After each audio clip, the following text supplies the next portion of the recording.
Hello friends, स्वागत है मेरे चैनल एमसीक्यू स्टडी आईक्यू पे। और आज की वीडियो में हम लोग करने वाले हैं क्लास 12 बिहार बोर्ड केमिस्ट्री का इंपॉर्टेंट प्रीवियस ईयर्स क्वेश्चन। ठीक है, तो सारे क्वेश्चन प्रीवियस ईयर्स में पूछा हुआ है। और देखो, ये जो है आपका जितना अभी तक मैंने बता दिया है, तो वो 2022 तक का सारा एमसीक्यू, सारा ऑब्जेक्टिव क्वेश्चन हम करवा दिए। ठीक है, 2022 तक का। ओके, देखो अब 2023 और 2024 यानी इन 2 साल में जितने भी, यानी सेपरेट 70 क्वेश्चन इसका और 70 जो क्वेश्चन पूछे जाते हैं ऑब्जेक्टिव में, इसका एक सेपरेट वीडियो डालेंगे। देखो, जो लड़के 2025 में बिहार बोर्ड का एग्जाम देंगे केमिस्ट्री का, या 2026 में जो देंगे, देखो उनके लिए 2023 और 24 का क्वेश्चन बहुत इंपॉर्टेंट होने वाला है। ठीक है, तो इसीलिए सेपरेट वीडियो 2023 का और 2024 का अपने यूट्यूब चैनल पर डालेंगे, तो आप जाके उसको भी देखना। ठीक है, और अभी तक जितना प्लेलिस्ट में 7 या 8 वीडियोस आया है, वो आपका उसमें 2022 तक, ठीक है, 2022 तक का सारा इस 8 वीडियो में कंप्लीट एमसीक्यूज है, 20-20 क्वेश्चन करके पर वीडियो में। उसके बाद 2023 और 24 का ये इंपॉर्टेंट होने वाला है आपके 2025 के एग्जाम के लिए, तो इसका अलग से एक वीडियो, मतलब 2023 का एक वीडियो और 2024 का अलग वीडियो डालेंगे। ठीक है, तो तब तक के लिए आप इस वीडियो को देखिए, ये भी काफ़ी इंपॉर्टेंट है और इसमें 2022 तक का सारा क्वेश्चन आज जो है वो कंप्लीट हो चुका है। देखो, सारा वही रिपीटेड क्वेश्चन है, तो आप पूरा वीडियो देखिए। इस वीडियो से भी आपको बहुत कुछ सीखने को मिलेगा और एग्जाम में जरूर 100% क्वेश्चन पूछा जाएगा। ठीक है, देखो फर्स्ट क्वेश्चन करते हैं आज का। देखो, निम्नलिखित में से कौन सा अनुषंख्य गुणधर्म नहीं है? Which of the following is not a colligative property? देखो, ये सब क्वेश्चन आपके एग्जाम में छपने वाला है, बहुत इंपॉर्टेंट क्वेश्चन है ये। हर बार ये क्वेश्चन एग्जाम में पूछा है कॉलिगेटिव प्रॉपर्टी का। और जो सॉल्यूशन चैप्टर है, विलियन चैप्टर केमिस्ट्री का, इसे long answer type question, objective और 2 मार्क्स, इन तीनों में इस चैप्टर का क्वेश्चन रहता है। तो ये जो आपका चैप्टर, ये बहुत इंपॉर्टेंट चैप्टर है। ओके, देखो इसका आंसर सबको पता होना चाहिए अभी तक जो मेरा वीडियो देख रहे हैं। याद रखना, प्रकाशीय क्रियाशीलता, ऑप्टिकल एक्टिविटी जो है कॉलिगेटिव प्रॉपर्टी नहीं होता है। कॉलिगेटिव प्रॉपर्टी कितने होते हैं? तो 4 कॉलिगेटिव प्रॉपर्टी होते हैं। एक यहाँ पे लिखा हुआ है हिमांक का अवनमन, वाष्प दाब का अपेक्षिक अवनमन और क्वथनांक में उन्नयन। ठीक है, एक और बचा हुआ है जो मेरा वीडियो पिछले में देख रहे हैं, तो वो कमेंट सेक्शन में कमेंट करके बताइए एक और कौन सा कॉलिगेटिव प्रॉपर्टी होता है। ठीक है, तो कमेंट में कमेंट करिएगा एक चौथा कॉलिगेटिव प्रॉपर्टी कौन सा बचा हुआ है। काफ़ी इंपॉर्टेंट है ये चारों कॉलिगेटिव प्रॉपर्टी का नाम याद रखना। देखो, ये नया क्वेश्चन है, इसे भी इंपॉर्टेंट वीवीआई के लगा के रखना है। ग्लिसरॉल एक है, ग्लिसरॉल इज प्राइमरी अल्कोहल है, सेकेंडरी अल्कोहल है, टर्सरी है, या ट्राईहाइड्रिक अल्कोहल है? देखो आंसर याद रखना, ट्राईहाइड्रिक अल्कोहल है। अगर ग्लिसरॉल का स्ट्रक्चर बनाना है तो देखो यहाँ पे CH2, फिर नीचे CHOH, और यहाँ पे क्या हो जाएगा CH2OH। देखो यहाँ कितने अल्कोहल है? तो 1 2 3, यानी 3 को क्या बोलते हैं? ट्राई बोलते हैं। और अल्कोहल है, यानी ये क्या हो जाएगा? ट्राईहाइड्रिक अल्कोहल हो जाएगा। यहाँ पे क्या हमारा राइट आंसर? Trihydric alcohol. तो इंपॉर्टेंट रहेगा ये ग्लिसरॉल वाला भी, आपको एग्जाम में पूछा जा सकता है। क्वेश्चन नंबर 3 करते हैं। निम्नलिखित में से कौन है कार्बोहाइड्रेट प्रकृति में प्रचुर मात्रा में पाया जाता है? Which of the following carbohydrate is the most abundant in nature? ये भी इंपॉर्टेंट है, डायरेक्ट जीके टाइप का ये क्वेश्चन पूछा हुआ है। याद रखना, सेल्यूलोज, सेल्यूलोज जो कार्बोहाइड्रेट है वो प्रकृति में प्रचुर मात्रा में पाया जाता है। याद रखना, जितने प्लांट होते हैं, पौधे होते हैं, वनस्पतियां होती हैं, उनमें सेल्यूलोज पाया जाता है। ठीक है, प्लांट में, घास में, ठीक है, इन सब में क्या पाया जाता है? सेल्यूलोज जो है कार्बोहाइड्रेट पाया जाता है। तो काफ़ी इंपॉर्टेंट है, ये आपको याद रखना है। देखो, थ्योरेटिकल क्वेश्चन को नहीं छोड़ना है, थ्योरेटिकल क्वेश्चन को अच्छे से याद रखना है, क्योंकि थ्योरी वाला क्वेश्चन जो है वो बन जाएगा, आसान रहता है। निम्नलिखित में से कौन कार्बोहाइड्रेट है? देखो, ये सब क्वेश्चन को स्टार मार्क लगा के रखना है या स्क्रीनशॉट आप ले सकते हैं, तो क्योंकि ये सब क्वेश्चन थ्योरेटिकल है, ऑब्जेक्टिव क्वेश्चन, एकदम थ्योरेटिकल क्वेश्चन आपको अच्छे से रट के रखना है। निम्नलिखित में से कौन कार्बोहाइड्रेट है? Which of the following is carbohydrate? देखो, लैक्टोज क्या होता है? कार्बोहाइड्रेट होता है। ये कहाँ पाया जाता है? तो मिल्क में। ठीक है, ये मिल्क यानी जो हमारा दूध है, वहाँ पे क्या पाया जाता है? लैक्टोज नाम का कार्बोहाइड्रेट पाया जाता है। तो ये इंपॉर्टेंट है, याद रखना है। क्वेश्चन नंबर 5 करते हैं। निम्नलिखित में किसके लिए हिमांक का अपनमन अधिकतम होगा? For whom of the following will the depression of freezing point be maximum? देखो, काफ़ी इंपॉर्टेंट। देखो, डिप्रेशन ऑफ फ्रीजिंग पॉइंट किसके लिए सबसे ज़्यादा होगा? तो बताया जिसका वांट ऑफ फैक्टर यानी आई का वैल्यू क्या होगा? ज़्यादा होगा। अब वांट ऑफ फैक्टर कैसे निकालते हैं? तो याद रखना, ये यूरिया, ग्लूकोज, ये सब नॉन इलेक्ट्रोलाइट है। ठीक है, नॉन इलेक्ट्रोलाइट के लिए वांट ऑफ फैक्टर जो आई का वैल्यू क्या होता है? 1 होता है। ये फिक्स रहता है। यूरिया, ग्लूकोज, चीनी, शुगर, इन सब के लिए वांट ऑफ फैक्टर क्या होता है? 1 होता है, फिक्स होता है। वांट ऑफ फैक्टर जो डिफरेंट हो जाता है, जो बदल जाता है, वो आयनिक कंपाउंड के लिए होता है, जैसे NaCl। जो मेरा पीछे का वीडियो देखें, ये सब बहुत इंपॉर्टेंट क्वेश्चन है, ये सब क्वेश्चन स्टार मार्क करके रखना, इंपॉर्टेंट क्वेश्चन है और ये सब भी आपको सॉल्यूशन चैप्टर से है। देखो NaCl में कितने आयन है, नंबर ऑफ आयन, तो देखो सोडियम फर्स्ट ग्रुप का है तो +1 और Cl है 17वां का तो -1। देखो निगेटिव पॉजिटिव ये आयनिक कंपाउंड है, तो कितने आयन हो गए यहाँ पे 1 2, तो यही इसका क्या हो गया, वांट ऑफ फैक्टर। एक पॉजिटिव एक निगेटिव मिलकर 2 आयन बन गए, तो ये क्या हो गया, वांट ऑफ फैक्टर। देखो K2SO4 पोटासियम सल्फेट, देखो SO4 2- ये फिक्स रहता है कि SO4 पे कितना आयन्स रहते हैं, तो माइनस का 2 आयन रहते हैं। और पोटासियम फर्स्ट ग्रुप का है तो +1 हो जाएगा यहाँ पे, टोटल कितना 2 और 1, यानी आई का वैल्यू इसका क्या हो गया 3। तो सबसे ज़्यादा जो हमारा डिप्रेशन ऑफ फ्रीजिंग पॉइंट या हिमांक का अवनमन होगा वो किसका होगा, तो K2SO4 का होगा, क्योंकि इसमें आई वांट ऑफ गुणक का वैल्यू क्या है, सबसे ज़्यादा है। तो याद रखना ये बहुत इंपॉर्टेंट क्वेश्चन है, ऐसा क्वेश्चन आजकल बहुत पूछा जा रहा है एग्जाम में। और ये सब क्वेश्चन का डिटेल वीडियो भी बना है, एक वीडियो आपका सेपरेट जो है सॉल्यूशन चैप्टर का एमसीक्यूज का मेरे ही चैनल पे पड़ा हुआ है, तो आप जाके देख सकते हैं उस वीडियो को। उसमें सिर्फ और सिर्फ विलियन चैप्टर का एमसीक्यूज डाला हुआ है प्रीवियस ईयर्स का। बात करते हैं 6 नंबर, प्रथम कोटि की अभिक्रिया के लिए वेग स्थिरांक की इकाई होती है, विच what is the unit of rate constant for first order reaction.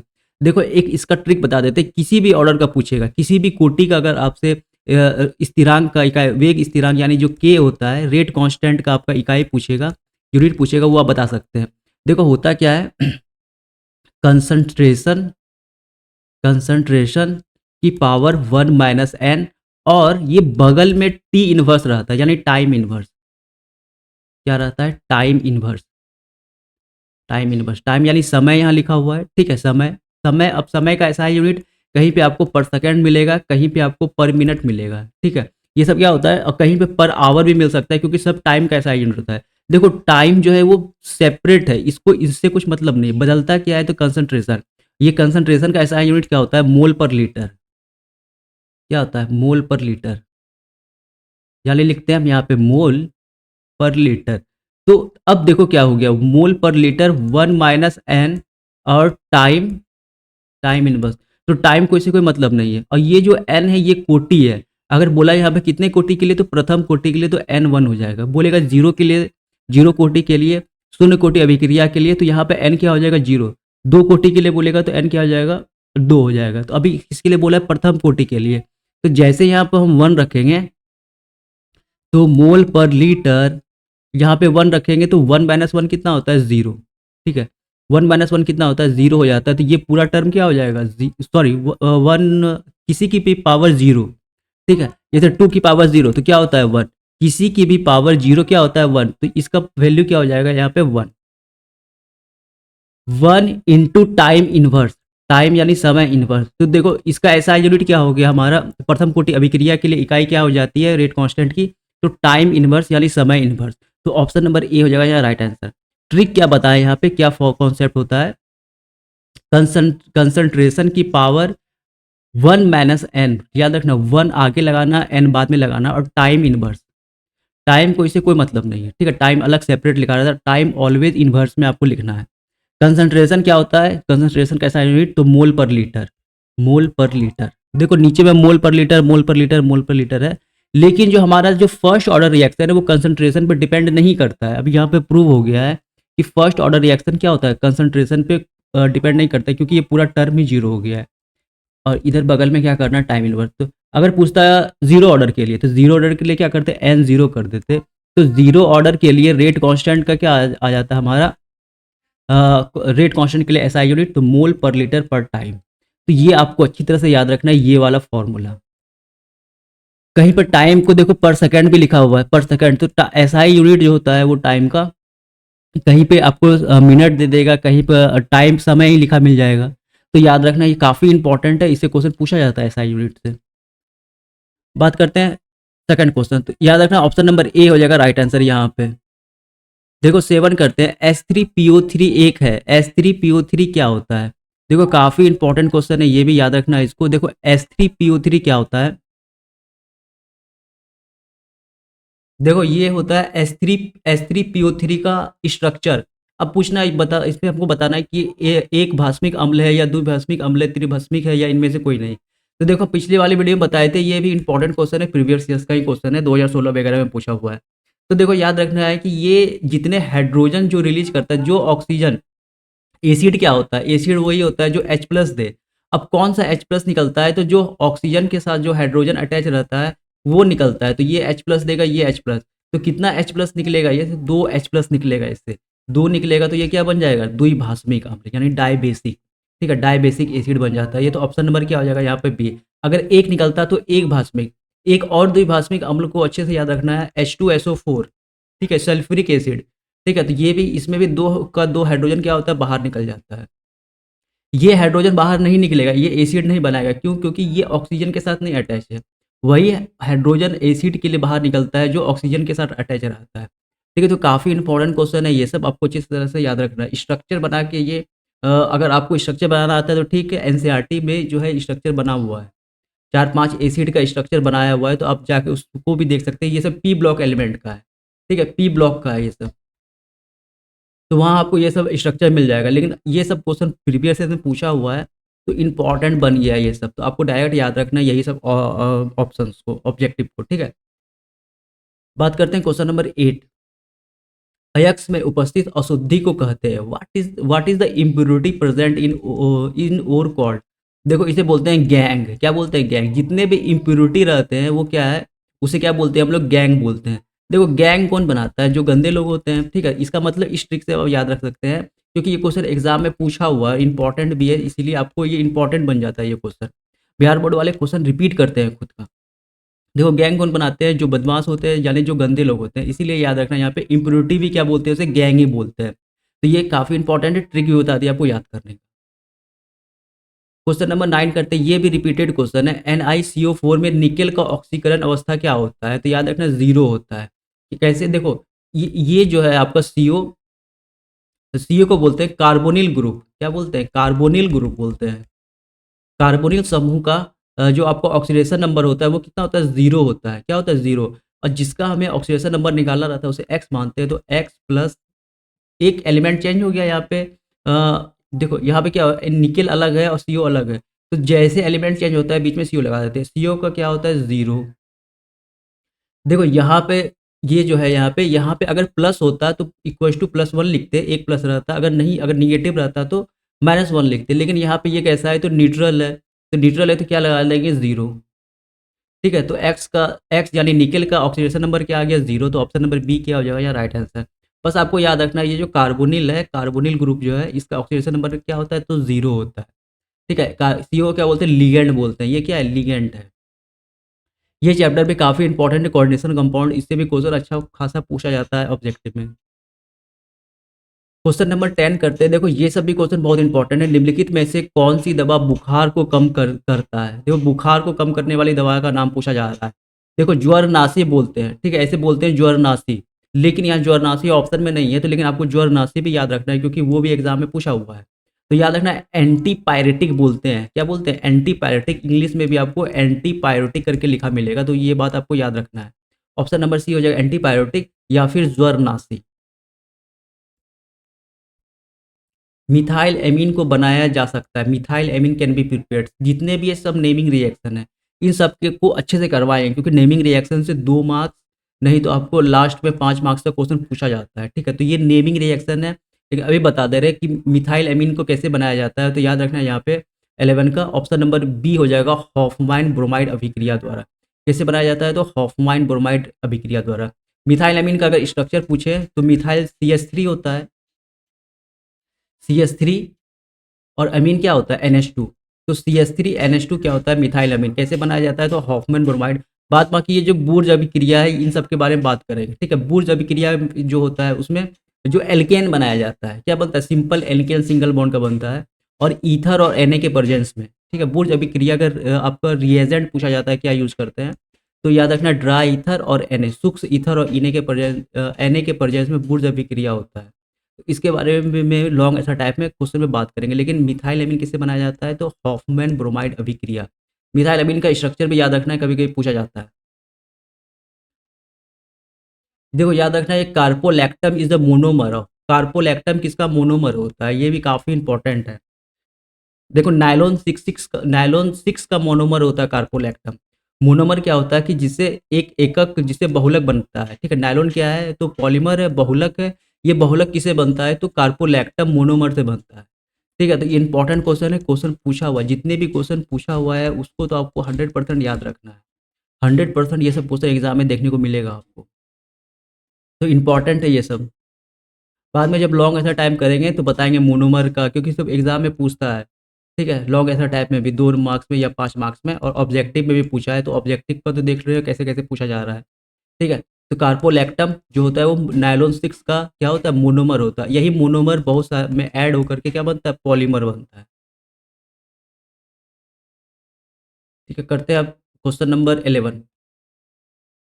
निम्नलिखित में से कौन संक्रमण धातु का आयन चुंबकीय नहीं है? Which of the following transition metal ion is not paramagnetic? Sorry, अनुचुंबकीय नहीं है।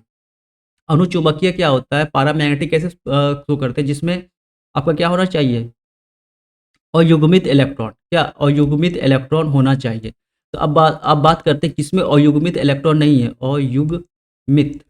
ठीक है, अयुग्मित इलेक्ट्रॉन होना चाहिए, तब क्या बनता है? अनुपारामैग्नेटिक, यानी अनपेयर्ड इलेक्ट्रॉन होना चाहिए।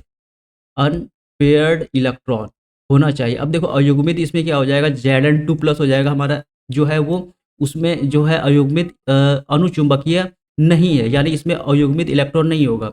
अब कैसे? देखो, अगर हम Zn का इलेक्ट्रॉनिक कन्फिगरेशन देखते हैं आउटरमोस्ट और सेल का, तो 3d10 और 4s2 होता है। ये किसका है? देखो 4s2 होता है, ये है Zn का, लेकिन यहाँ पे 2 इलेक्ट्रॉन प्लस में है। ये देखो प्लस होता है मेटल पे, यानी जो इलेक्ट्रॉन डोनेट करता है, जो डोनेट करता है उसमें प्लस चार्ज आता है। तो ये कितना इलेक्ट्रॉन डोनेट कर रहा है? तो 2 इलेक्ट्रॉन, यानी आउटर मोस्ट सेल से 2 इलेक्ट्रॉन ये क्या करेगा? और डोनेट करेगा। तो Zn अगर हम 2+ का करते हैं तो 3d क्या हो जाता है? 10। और 10 में कितने इलेक्ट्रॉन आते हैं? तो मैक्सिमम 10 ही इलेक्ट्रॉन आते हैं। देखो 10 में अगर हम बॉक्स को फिल करते हैं, 1 2 3 4, एक 5 डब्बा होता है डीप में, 1 2 3 4 5 6 7 8 9 10। देखो ये फुलफिल हो गया, यानी ये कंप्लीट फील्ड हो गया। जो कंप्लीट फील्ड हो जाता है उसे बोलते हैं डायामैग्नेटिक। उसे क्या बोलते हैं? वो कैसा हो जाता है? डायामैग्नेटिक हो जाता है। ठीक है, डायामैग्नेटिक को हिंदी में बोलते हैं प्रतिचुंबकीय। क्या बोलते हैं? प्रतिचुंबकीय, चुंबकीय। ठीक है, तो ये बात आपको अच्छी तरह से याद रखना है। देखो ये क्या बन गया हमारा? डायमैग्नेटिक। अब बाद बाकी ये क्या है हम लोगों का? ये सारा, ये ए बी और सी, ये तीनों कैसा है? तो हमारा पैरामैग्नेटिक है। और हमसे क्वेश्चन में पूछ रहा था कि कौन सा पैरामैग्नेटिक नहीं है।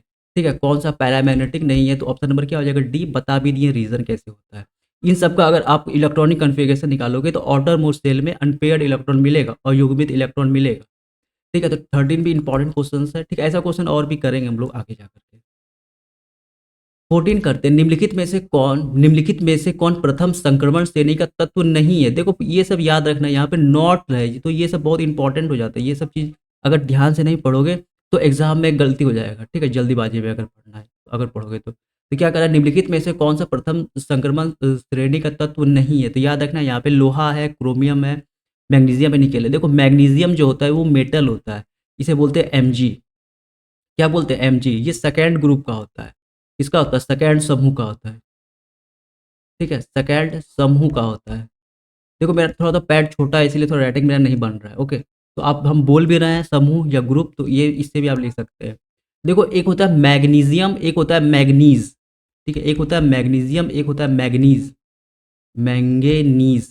ठीक है, ये जो मैग्नीज है ये इसका सिंबल होता है Mn। और बच्चों ये जो होता है ये हमारा जो है संक्रमण श्रेणी का तत्व है। ये क्या है? संक्रमण श्रेणी का तत्व है। तो बहुत सारे बच्चे को मैग्नीशियम और मैग्नीज में अंतर पता नहीं चलता है। मैग्नीशियम होता है सेकंड ग्रुप का जो कि मेटल है, Mg2+ भी इस पर चार्ज रहता है। लेकिन ये जो मैग्नीज है संक्रमण तत्व का Mn, ये बहुत सारा अपना ऑक्सीडेशन स्टेट शो करता है। और सबसे मैक्सिमम और हाईएस्ट जो होता है वो मैग्नीशियम का +7 तक जाता है ये। तो याद रखना सबसे ज़्यादा जो हमारा ऑक्सीडेशन स्टेट शो करता है ट्रांजिशन एलिमेंट का, क्योंकि ट्रांजिशन एलिमेंट जो होते हैं वो different different oxidation state show करते हैं। तो मैग्नीशियम का जो होता है +6 तक जाता है। बात करते हैं ये क्रोमियम जो है वो +6 तक अपना ऑक्सीडेशन स्टेट ले जाता है। तो ये सब इंपॉर्टेंट पॉइंट है, आपको नोट डाउन करना, और ये सब क्वेश्चन पूछा हुआ है। ठीक है, तो याद रखना अभी के लिए क्या हो जाएगा? जो मैग्नीशियम है ये मेटल है सेकंड ग्रुप का, ये हमारा ट्रांजिशन या संक्रमण श्रेणी का तत्व नहीं है। संक्रमण श्रेणी का तत्व क्या होता है? D block element. ठीक है, डी ब्लॉक एलिमेंट या डी ब्लॉक समूह को क्या बोलते हैं? संक्रमण श्रेणी का समूह बोलते हैं। देखो क्वेश्चन नंबर 15 करते हैं, ठीक है। अब इसके बाद का जो वीडियो होगा वो 2023 का सारा इंपॉर्टेंट यानी 70 क्वेश्चन जो होगा एक ही वीडियो में डालेंगे। टोटल वीडियो देखना वो सब इंपॉर्टेंट हो जाता है, क्योंकि हाल फिलहाल के एग्जाम में क्वेश्चन उस टाइप का ही आपको पूछेगा इस बार, यानी 2025 के एग्जाम में। ठीक है, अभी 2024 चल रहा है, 2025 के एग्जाम में आपको इस टाइप का ही क्वेश्चन पूछेगा जो 2023 2024 यानी इस बार पूछा हुआ है। ओके, तो देखो ये क्वेश्चन भी इंपॉर्टेंट है। फैराडे का विद्युत विच्छेदन द्वारा द्वितीय नियम संबंधित है। Faraday second law of electrolysis is related to, देखो सेकंड लॉ पूछ रहा है, फ्राइडे सेकंड लॉ, द्वितीय दो लॉ दिया है तो सेकंड लॉ। देखो ये सब इंपॉर्टेंट क्वेश्चन है, डायरेक्ट थ्योरेटिकल क्वेश्चन है, तो option number B by the equivalent weight of electrolyte, ठीक है, विद्युत अपघट के समतुल्य भार से, ठीक है। तो ऑप्शन नंबर बी याद रखना, यहाँ पे बहुत इंपॉर्टेंट है ये सब क्वेश्चन। थ्योरेटिकल क्वेश्चन छोड़ना नहीं है, क्योंकि न्यूमेरिकल वाले बहुत बच्चे न्यूमेरिकल नहीं बनाते हैं, तो इसीलिए आपको अगर न्यूमेरिकल भी केमिस्ट्री में पूछा जाता है कहीं कहीं पे, तो ये सब क्वेश्चन को नहीं छोड़ना, क्योंकि ये सब डायरेक्ट आपको जो है ऑब्जेक्ट यानी इसके डेफिनेशन से ही पूछा हुआ है। फ्राइडे का द्वितीय सेकंड लॉ के डेफिनेशन से ये सब है, ठीक है। तो ये सब याद रखना। ये प्रीवियस ईयर 2016 या 2015 में ये क्वेश्चन पूछा हुआ था। देखो ग्लूकोज में कायरल कार्बन की संख्या कितनी है, ठीक है, ग्लूकोज का पूछ रहा है इसमें कायरल कार्बन की। देखो कायरल कार्बन क्या होता है, ऐसा कार्बन जिसमें जिसमें चारों ग्रुप कार्बन कित कैसा होता है, टेट्रा वैलेंसी होता है, चार दोस्त बना सकता है मैक्सिमम। तो यहाँ पे कुछ डिफरेंट रहे, यहाँ पे कुछ डिफरेंट रहे, यहाँ पे कुछ डिफरेंट रहे, यहाँ पे, यानी चारों समूह जो कार्बन पे लगा रहे हैं, चार समूह, वो डिफरेंट होना चाहिए। तो ये कैसा कार्बन हो जाता है, कायरल कार्बन हो जाता है, कायरल। और बच्चों इस कार्बन का जो हाइब्रिडाइजेशन होना चाहिए वो sp3 होना चाहिए, तब ये कैसा बनता है कायरल कार्बन। तो याद रखना, एक जो ग्लूकोज का जो कार्बन होता है वो चार, यानी उसमें चार कार्बन कैसे होते हैं, हमारे कायरल होते हैं, ठीक है। तो डायरेक्ट आंसर आपको याद रखना है, कायरल ग्लूकोज में कितने कायरल कार्बन होते हैं, चार। अब ये क्वेश्चन एग्जाम में पूछ दिया गया है, तो ये बन जाता है आपका वीवीआई। ये कैसा क्वेश्चन बन जाता है, वीवीआई बन जाता है। जितने क्वेश्चन पूछे हुए हैं उन क्वेश्चन को नहीं छोड़ना, अच्छे से याद करना है। क्वेश्चन नंबर 17 करते हैं। देखो 70 मार्क्स का ऑब्जेक्टिव आता है जिसमें 35 बनाना रहता है। कितना बनाना रहता है, 35। अब 35 में आपका 20, मान के चलो चलो 20 नहीं बोलते हैं, 15 से 20 आपका PYQ यानी प्रीवियस ईयर्स का ही दे देता है, और उस टाइप का ही देता है, तो प्रीवियस ईयर्स नहीं छोड़ना है। बात करते हैं फिनॉल को सैलिसाइल एल्डिहाइड में निम्नलिखित में से किस अभिक्रिया द्वारा परिवर्तित किया जाता है। Phenol is converted into salicylaldehyde by which of the following reaction. देखो ये सब फिर आपका नेमिंग रिएक्शन है, ठीक है। इटार्ड अभिक्रिया, कोल्बे या रीमर टिमान अभिक्रिया, ये सब नेमिंग रिएक्शन है। और ये जो रीमर टिमान रिएक्शन ऑब्जेक्ट यहाँ पर ऑप्शन सही होगा, ये VVI है। रीमर टिमान रिएक्शन आपको 2 मार्क्स में पूछा जाता है, ठीक है। इससे क्या बनता है हम लोग, तो सैलिसाइल एल्डिहाइड बनता है। देखो होता क्या है, जब फिनॉल को, याद रखना फिनॉल को, ये रीमर टिमान रिएक्शन, जब फिनॉल को हम CHCl3 के प्रेजेंस में क्या करते हैं, ClCl3 और NaOH plus 340 degree kelvin temperature देते हैं, तो क्या बनता है हमारा सैलिसाइल एल्डिहाइड बनता है, ठीक है, OH। और यहाँ पे क्या बनता है, COH, ठीक है। तो इसे हम लोग क्या बोलते हैं, इसे हम लोग बोलते हैं सैलिसाइल एल्डिहाइड। तो ये बात आपको अच्छी तरह से याद रखना है, ठीक है। यह एल्डिहाइड लगा हुआ है, तो ये क्या है हमारा रीमर टिमान रिएक्शन, फिनॉल को CHCl3 प्लस NaOH और 340 केल्विन में करते हैं, तो हमारा ये क्या बनता है, सैलिसाइल एल्डिहाइड। और ये इसके बीच में और 2-3 स्टेप आता है, लेकिन आपको डायरेक्ट कम से कम यही याद रखना है, जो कि आपके लिए इंपॉर्टेंट हो जाता है। तो ऑप्शन नंबर सी हो जाएगा यहाँ पे रीमर टिमान रिएक्शन। 17 करते हैं। प्राथमिक अमीन की पहचान किसके द्वारा की जाती है, primary amine in identified by, तो याद रखना CHCl3 plus KOH, CHCl3 plus KOH से जो है प्राइमरी अमीन की पहचान की जाती है। लॉन्ग ऐसा टाइप में भी पूछा जाता है ये सब क्वेश्चन, तो एक बार फिर से ये आएगा कि प्राइमरी अमीन की पहचान या एल्डिहाइड को कैसे पहचानते हैं, प्राइमरी सेकेंडरी टर्सरी अमीन का डिफरेंस। तो ये सब लॉन्ग ऐसा टाइप में, ये सब इंपॉर्टेंट क्वेश्चन है। जितना ऑब्जेक्टिव कराने के बाद अब लॉन्ग ऐसा टाइप का बारी है, तो वो भी करवाएंगे ऑर्गेनिक केमिस्ट्री का। काफी इंपॉर्टेंट क्वेश्चन है, आपको कम से कम इसे याद रखना है। 19 करते हैं। अनुचुंबकीय प्रदर्शित करने वाला पदार्थ है, विच सब्सटेंस एग्जिबिट्स पैरामैग्नेटिज्म, तो याद रखना O2। देखो O2 में अयुग्मित इलेक्ट्रॉन पाया जाता है, इसीलिए O2 क्या हो जाता है हमारा पैरामैग्नेटिज्म है, यानी ये कैसा है, अनुचुंबकीय है। ठीक है, अनुचुंबकीय है ये, ऑप्शन नंबर बी हो जाएगा यहाँ राइट आंसर। आज का लास्ट क्वेश्चन करते हैं। निम्नलिखित में से कौन सा प्राकृतिक बहुलक है? Which of the following is a natural polymer? याद रखना है प्रोटीन। प्रोटीन कैसा, कोई बनाता नहीं, प्रोटीन ऑलरेडी नेचर हमें बना के देता है, तो याद रखना क्या हो जाएगा इसका, प्रोटीन कैसा होता है, नेचुरल पॉलीमर होता है। एक बात और बहुत फेमस है, रेशम। रेशम कैसा होता है, तो वो भी नेचुरल पॉलीमर होता है। रबड़, जो पेड़ से हमें रबड़ मिलता है, वो रबड़ कैसा होता है, नेचुरल रबड़ होता है, सॉरी नेचुरल पॉलीमर होता है। डीएनए, आरएनए, ये सब क्या होता है, नेचुरल पॉलीमर होता है, प्राकृतिक बहुलक होता है। तो अब इन सबको अच्छे से याद रखना है, ठीक है। ये सब हाल फिलहाल यानी मान के चलो 2022 भी ज़्यादा पुराना नहीं हुआ है, तो ये सब क्वेश्चन एग्जाम में पूछा जाता है, ठीक है। देखो आज का केमिस्ट्री का ये हो गया खत्म, ठीक है। अब 2023 का सीधे वीडियो आएगा, 2024 का आएगा ऑब्जेक्टिव में, फिर उसके बाद हम लोग करने वाले लॉन्ग आंसर टाइप क्वेश्चन, अभी से शुरू कर देते हैं, ओके। तो मिलेंगे अगले वीडियो में, फिजिक्स का भी ऑब्जेक्टिव डाल रहे हैं, तो आप फिजिक्स का भी वीडियो जाके देख सकते हैं, उसका भी पूरा टोटल इंपॉर्टेंट एमसीक्यूज प्लस जितने भी लॉन्ग आंसर टाइप क्वेश्चन है, जो ईजी लॉन्ग आंसर टाइप है, जो आप अच्छे से करके जा सकते हैं, फुल में फुल मार्क्स ला सकते हैं, वो सब करने वाले हैं, ओके। तो मिलेंगे अगले वीडियो में, तब तक के लिए thank you, all the best.